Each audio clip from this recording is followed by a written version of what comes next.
जय मसीह की प्यारे दोस्तों, खुदावंद आपके साथ हो। खुदावंद आपको बड़ी बरकत दे। हालेलुया। अजीज़ों, एक वीडियो बहुत ही ज़्यादा वायरल हो रही है तकरीबन 1 डेढ़ महीना से। अच्छा, ये थ्योरी सुनने को तो काफ़ी देर पहले हम लोगों ने सुनी थी, लेकिन ये अब वीडियो के अंदर जो आना शुरू हो गई है, तो ये बहुत अजीब सी बात है, जिसमें आप देखते हैं कि खुदावंद यीशु मसीह का लहू जो है वो क्रूस से होता हुआ ज़मीन पहाड़ पर आया और पहाड़ की दरारों में से होकर वो ऐदे संदूक पर जा गिरा। मैं आपको ये वीडियो भी दिखाता हूँ, आप फेमिलियर होंगे इस वीडियो से, देखी होगी आपने। और उसके बाद दूसरी एक और चीज़ दिखाता हूँ, जहाँ ब्राज़ील के अंदर उन्होंने दिखाया जी, देखें वो मूसा का सांप जो है, मुकद्दस मूसा ने जो सांप बनाया था, जो बल्ली बनाई थी, उस पर सांप अभी लटका हुआ है। लोग उसे सिजदा कर रहे हैं, पूज रहे हैं, कह रहे हैं देखें कैसी खुदा की कुदरत है, और ये है और वो है। और तीसरी मैं आपको एक और बात इसके साथ ऐड करे देता हूँ कि डायनासोर्स का बाइबल मुकद्दस से क्या लेना देना है। और आज इनकी हड्डियां मिल रही हैं, और हड्डियां मिलने के बाद आप देखते हैं कि पूरा जो है एक निज़ाम दिखाया जा रहा है कि ये भी इस ज़मीन पर जो है वो एग्जिस्ट करते थे, रहते थे।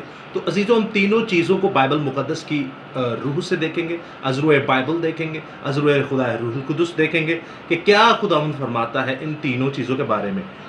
मैं सबसे पहले आपको ये वीडियो दिखा दूं कि जो चर्च की वीडियो है, तो ये चर्च की कह रहा हूँ, ये वीडियो है जो क्रूस पर खुदावंद यीशु मसीह को लटकाया गया, तो वहाँ पर खून जो है वो ऐदे संदूक पर आया।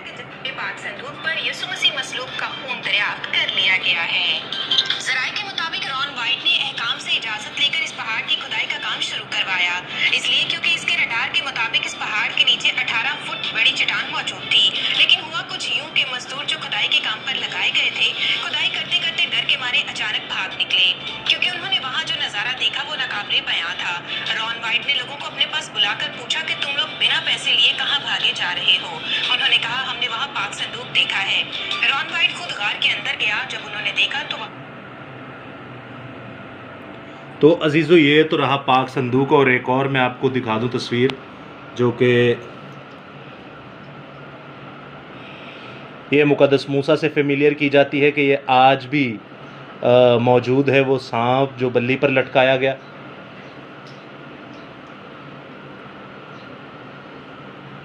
और ये एक और आप तस्वीर देख सकते हैं। तो अजीज़ों, कहने का मकसद ये है कि ये चीज़ें जो आज हमारे सामने आ रही हैं, इनका हकीकत से क्या लेना देना है, क्योंकि ये डायरेक्ट बाइबल मुकद्दस की ही चीज़ें हैं, और इनको आज हमारे सामने फिर से दिखाया जा रहा है। याद रखिएगा दोस्तों, मैं आपके सामने एक आयत मुकद्दसा पढ़ता हूँ जो आज के हमारे कलाम मुकद्दस की मरकज़ी आयत भी होगी। आप देखते हैं, मुकद्दस यूहन्ना सुल्तानुल आरफीन मोहब्बत के रसूल यूहन्ना रसूल की मार्फत लिखी गई यीशु मसीह की इंजील, उसका 8वां बाब और उसकी 44वीं आयत में कुछ यूं मरकूम है, तो गौर से सुनिएगा। तुम अपने बाप इब्लीस से हो और अपने बाप की ख्वाहिशों को पूरा करना चाहते हो। वो शुरू ही से खूनी है और सच्चाई पर कायम नहीं रहता। खून किसका करता है? सच्चाई का। खून किसका करता है? हक का। झूठ का बोलबाला करता है, और सच्चाई का वो खून यानी उसे ख़त्म करने की कोशिश करता है। और आगे लिखा है, वो शुरू ही से खूनी है और सच्चाई पर कायम नहीं रहा, क्योंकि उसमें सच्चाई है ही नहीं। जब वो झूठ बोलता है तो अपनी ही से कहता है, झूठ बोलता है तो अपनी ही से कहता है, क्योंकि वो झूठा है, बल्कि झूठों का बाप है। कलाम खुदा का पढ़ा, सुना, समझा और कबूल किया जाना हम सबों के लिए बाइस बरकत का सबब हो। खुदा का शुक्र हो। आमीन। अजीजों, यहाँ पर हमें कलाम खुदा फरमाता है कि इब्लीस झूठा बल्कि झूठों का बाप है, और ये अपनी तरफ से झूठ बोलता है। सच्चाई के ऑपोजिट, सच्चाई का उल्टा झूठ। एक तालीम है बाइबल मुकद्दस की, दूसरी तालीम है झूठ की।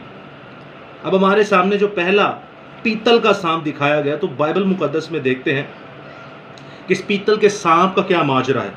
आप देखते हैं, मुकद्दस जिंदा खुदा की मार्फत लिखी गई सलातीन की किताब, दूसरा सलातीन और उसका 18वां बाब और 18वें बाब की है, तो ये चौथी आयत। बट मैं आपको पहली आयत से पढ़ता हूँ, आपको थोड़ा सा इंट्रोडक्शन भी हो जाएगा हिजकिय्याह बादशाह का, जहाँ पर कुछ यूँ मरकूम है इस तबाक में। और शाह इसराइल होशिया बिन एला के 3रे साल ऐसा हुआ कि शाह यहूदा अखज़ का बेटा हिजकिया सल्तनत करने लगा, और जब वो सल्तनत करने लगा तो 25 बरस का था, और उसने 29 बरस यरूशलेम में सल्तनत की। उसकी माँ का नाम अबी था, जो ज़िक्रिया की बेटी थी, और जो जो उसके बाप दाऊद ने किया था उसने ठीक उसी के मुताबिक वो काम किया जो खुदावंद की नज़र में भला था। उसने ऊंचे मकामों को दूर कर दिया और सतूनों को तोड़ा, और ये सीरतों को काट डाला, यानी कि जिंदा खुदा का सूरमा बुतों को, जिंदा खुदा का सूरमा बुत परस्ती को, जिंदा खुदा का सूरमा बड़ी बड़ी चट्टानों के ऊपर आप जो देखते हैं स्टेचूज़ बने होते हैं, बुत बने होते हैं, इबादत खानों में बुत बने होते हैं, आज तो कागज़ लकड़ी के बुत आ जाते हैं, उन सबको चिकना चूर किया हिजकिया बादशाह ने। और आगे लिखा है उसने पीतल के सांप जो मूसा ने बनाया था, पीतल के सांप जो मूसा ने बनाया था चिकना चूर कर दिया, क्योंकि बनी इसराइल उन दिनों तक उसके आगे बखूर जलाते थे, और उसने उसका नाम नहुश्तान रखा। अजीज़ों, उस वक्त भी इसकी पूजा करना शुरू हो गया, क्योंकि उन्होंने देखा कि ये तो हील हो रहे हैं, हम शिफा पा रहे हैं इस मुकद्दस मूसा के बनाए हुए पीतल के सांप से, ब्रॉन्ज स्नेक से जो बल्ली पर लटका हुआ है, तो आओ इसी को पूजना शुरू हो जाए, यही हमें बचाएगा। लेकिन इन जाहिलों को ये नहीं था पता कि जो तख्लीक करता है उसे पूजना चाहिए, ना कि मखलूक को। आज हमारे अंदर भी तजाहुल मुतलिक है, जो पानी को पूछते हैं, जो तेल को पूछते हैं, मलोते अनुशिफा हुई, जो चर्चिस के अंदर बुत लगाते हैं, जो घरों के अंदर कैलेंडर में देखते कहते हैं यीशु मसीह है, जो और भी बहुत सारे ऐसे कई काम करते हैं, जो पुरपटों पे नाचते हैं, जो बच्चों को बपतिस्मा देते हैं, जो रोजरियां पढ़ते हैं, जो पता नहीं कौन सी जुबान बोल के उसे खुदा के कलाम की गैर जुबान का नाम दे देते हैं, जो रोज़ों की शक्ल बिगाड़ चुके हैं। 100 से ज़्यादा तालीमात हैं जो आज यही पीतल के सांप को पूजने वाली हरकतें कर रहे हैं। ये पीतल के सांप को पूज रहे हैं। तो अजीज़ों, याद रखिएगा, ये नाकाबिल बर्दाश्त है, ये बिल्कुल ठीक नहीं है। उसके बाद जब हम देखते हैं, अच्छा फिर मैं एक और छोटी सी बात करूँ, जो पीतल के सांप को चिकनाचूर किया गया, तो मेरा एक सवाल ये बनता है कि ये फिर सांप कहाँ से आ गए? ये आर्टिफिशियल है, ये लोगों को गुमराह करने के लिए। अब जो जो पूज रहा है, उन्हें जो जो देख रहा है, आपको भी दिखाएंगे, आप भी चले जाएंगे, और मेरे ख्याल से आप भी वहाँ पर जाकर उसे पूजना शुरू करेंगे, और करेंगे, क्योंकि आपको पता है ये मुकद्दस मूसा से हमने सुना हुआ है। तो बाइबल तो आज तक आपने कभी पढ़ी नहीं, तो ना आपने कभी पढ़नी है, तो ना आगे आपने अपनी कभी नस्ल को पढ़ानी है। तो ट्रक की बत्ती के पीछे लगे रहें और तौबा करें ताकि इस कलाम खुदा को पढ़ें और आपको सच्चाई का पता चले कि ये हमें कैसे गुमराह कर रहे हैं। और बड़े बड़े प्रीस्ट और बड़े बड़े पासबान जो हैं वही आपको गुमराह करेंगे। और दूसरी चीज़ हम देखते हैं, जो अहद मुकद्दस, जो अहद संदूक की जो हमारे सामने स्टोरी वीडियो आई है, वो भी लोग बहुत धड़ ईमान ला रहे हैं कि ये सही है, सच है। आपको पता है, सिर्फ ईमान ला जाने से कि ये सही है, सच है, आप दोज़ख की वारिस ठहर चुके, आप शैतान इब्लीस के बच्चे ठहर चुके, आप शैतान की नस्ल ठहर चुके। कहना तो दूर की बात, ईमान लाने से ही आप ठहर चुके। तो हकीकत क्या है? हकीकत आप देखिए, खुदा का पाक मुकाशफा, जो कि मुकद्दस सुल्तानुल आरफीन, एक बार फिर से मुकद्दस यूहन्ना की मार्फत लिखा गया मुकाशफा की किताब, उसका 11वां बाब और उसके 11वें बाब की 19वीं आयत में देखते हैं, तो वहाँ पर लिखा है, और खुदा का जो मकदस आसमान पर है वो खोला गया, और उसके मकदस में उसके अहद का संदूक दिखाई दिया, और बिजलियां और आवाज़ें और गरजें पैदा हुई, और भौचाल आया, और बड़े ओले पड़े। टू दी पॉइंट क्या बात है? 19वीं आयत में जब दूसरा हिस्सा देखते तो यहाँ लिखा है कि खुदा का जब मकदस आसमान पर खोला गया और उसके मकदस में उसके अहद के संदूक को देखा गया। अब अहद का संदूक तो उठा लिया गया, ये अभी हमें नज़र कहाँ आ रहा है? ये हमें फ्यूचर में आसमान पर नज़र आएगा, और अभी प्रेजेंट में हमें नज़र आ रहा है। और इन पास्ट हम इस खुदा के कलाम को सीख चुके कि अहद का संदूक ज़मीन पर नहीं है, ये उठा लिया गया था। कब, कैसे उठा लिया गया, कब उठा लिया गया? आप ईमान नहीं रखते, आपको हर एक चीज़ बयान करके ही दी जाए। खुदा की हिकमत नहीं है आप में। बाग़े अदन कहाँ है? क्या खुदा ने बर्बाद कर दिया? नहीं, वो भी उठा लिया गया। उस पर पाक फरिश्तों के जो पहरा जन थे, तलवारों के साथ शमशीर जन जो पहरा करते थे फरिश्तगान, उनको भी उठा लिया गया। बाग़े अदन आप देखते हैं बाइबल मुक़द्दस में, मुकाशफा में आपको खुदा का नया यरूशलेम नज़र आता है, आप देखते हैं खुदा का अहद संदूक आपको नज़र आता है। तो फिर ये क्या आ गया? गुमराही, गुमराही, गुमराही। गुमराह मत हो जाना, मत्ती 24 बाब पढ़े, 3 बार एक ही बाब के अंदर लिखा है, खबरदार गुमराह मत हो जाना। और बड़े बड़े बरगजीदे और रास्तबाज भी गुमराह हो जाएंगे। और आखिरी बात डायनासोर्स की, वो पिक्चर दिखाने की ज़रूरत नहीं, आप सभी बाखूबी बचपन से जानते हैं कि डायनासोर्स की जो हड्डियाँ मिलती हैं, याद रखिए आर्टिफिशियल बनाई जाती हैं। ये 30% अमेरिका और 70% चाइना में बनती हैं। अब इसकी पूरी डॉक्यूमेंट्री पड़ी है, ये कहाँ से आती है, क्यों आती है, क्या है, इनके अंदर क्रैक लाए जाते हैं ताकि ये असल लगे, रियल लगे। आपको नहीं लगता एक ज़मीन में चीज़ खोद दी जाए, उसके बाद वीडियो बनाई जाए, चलो जी मैं ज़मीन खोदने लगा था, बीच ओहो ये तो लकड़ी नज़र आ गई, ओहो ये तो हमें हड्डी नज़र आ गई।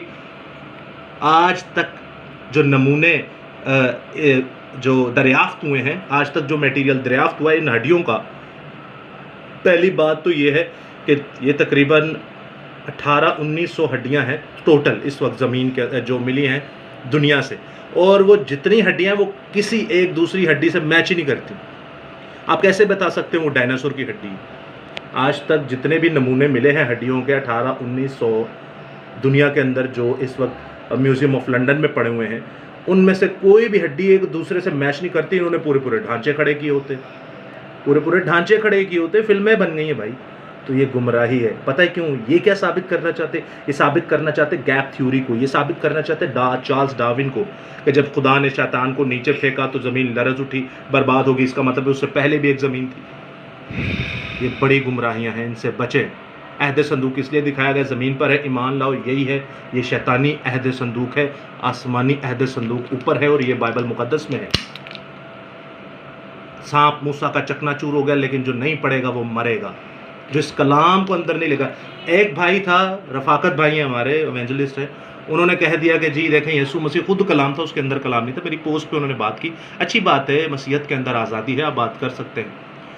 उन्होंने कहा देखें अर्नस भाई कह रहे हैं कि कलाम नबी और रसूलों के अंदर था तो वो आखिर में ज़िंदा हुए, कलाम यीशु मसीह के अंदर था तो आखिर वो ज़िंदा हुए। तो यीशु मसीह के अंदर कलाम नहीं था, वो खुद कलाम थे।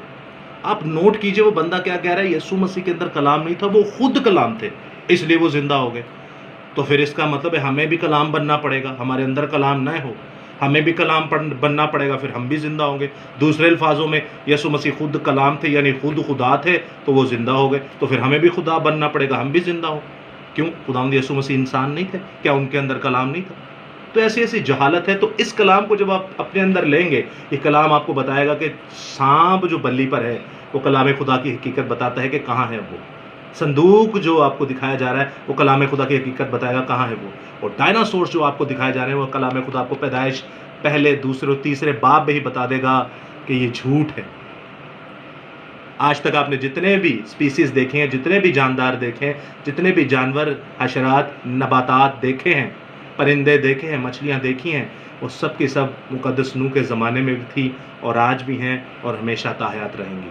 सो खुदावंद आपके साथ हो, खुदावंद आपको बड़ी बरकत दे। शेयर कीजिए दबा के, और कोई सवाल हो तो ज़रूर पूछेगा। आमीन।